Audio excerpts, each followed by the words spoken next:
So how many jobs do your businesses provide?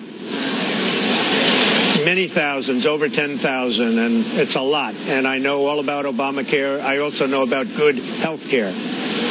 When you look at your core business, is it helpful to you that we have this affordable health care law? Is that helpful to you, Donald Trump?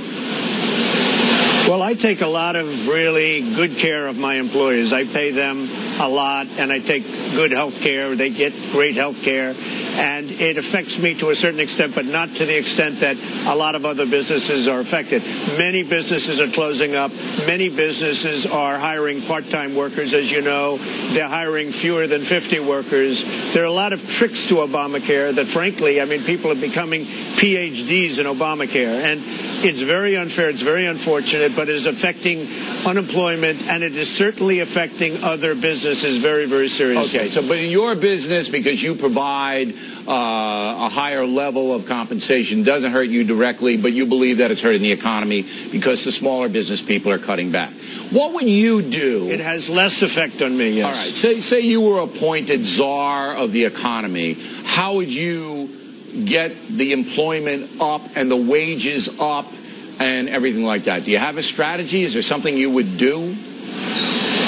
Well, I certainly would. I mean, there are a lot of strategies. But if you look at what's going on with China and other countries, they're making our product. They're doing everything. They're making what we sell.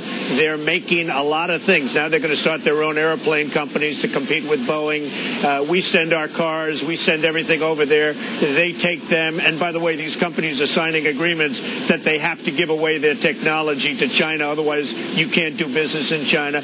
China charges taxes to these companies that do business in China. So we have to get back to China. And it's not only China. It's China and other countries. It's also OPEC. If you look at what's going on, there's so much oil, there's so much energy around, and yet it doesn't go down. It's setting up new records, and it's setting new records.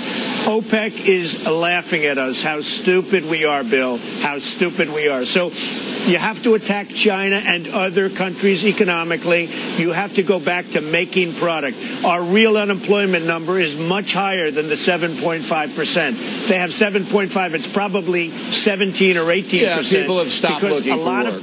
Okay. Yeah, and that's what I pretty much said in my talking points memo. The weak economy here and the huge debt is robbing our power. But when you say you're going to attack China, that means you're going to get into a trade war with them. And that could very, very severely affect the American economy, could it not? Bill, we have all the power. Believe me, you know, it's one of those things. They supposedly lend us money. What are they doing? They're lending us our money. If China ever thought that we were going to tax their product coming into this country, which stupidly we don't, if they ever thought there was somebody that really was going to do it, they would stop manipulating their currency, which is the biggest thing they have on us. Not cheap labor. They manipulate brilliantly, better than anybody has ever manipulated before their currency. And if they'd stop doing that, we would be able to compete with China in terms of manufacturing. They don't believe that we're serious. Let me dumb it down. When they manipulate their currency, that means they get more dollars and we get less dollars because their money's not worth anything. That's right. In the open market. All right, now and another it means it costs subject us a here. lot more to manufacture our goods. Right. Another subject, just for a minute here. It's a woman named Sheena Monin. I guess she was Miss Pennsylvania, and she was in your Miss Universe contest. And she sued you because she said the contest was rigged, and she lost, and the judge is ordering her to pay $5 million. She doesn't have that money. Are you going to let her off the hook? What are you going to do? Well, Bill, she said terrible things about me. Now, I know you don't like it when people say bad things about you. She said terrible things about the Miss USA and the Miss Universe pageants, which are stellar, which are fabulous, which are really properly run and doing great. And I thought it was inappropriate. So we brought a lawsuit. She lost $5 million. I don't know quite what I'm going to be doing at this point, but I will certainly let you know. All right. Well, cut her some slack. Make her, this is my suggestion, cut her some slack, but she should pay something. and then give that to Wounded Warriors or something like that. That's what I would do. Well, I love doing that, and there's nothing better than Wounded Warriors. There's no better cause. Right. Interestingly, she went on the Today Show, Bill.